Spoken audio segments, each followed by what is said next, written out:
So I thought I'd show you, for the people that like to know how to make the hubs for their boom, for their quad antennas. And as you can see, it hasn't been welded together, but I've just sort of knocked it together and just show you before I weld it. And it came together quite well. It's for a 2-inch boom, by the way. And also, we've also put some screws here.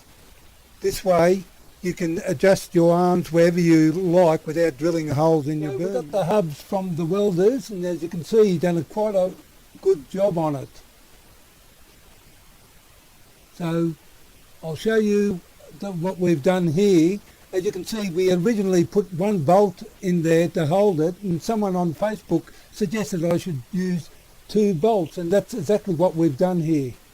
As you can see, we've put one here and one on this side, and that way it ensures that it's not going to move around. Well, that's about it.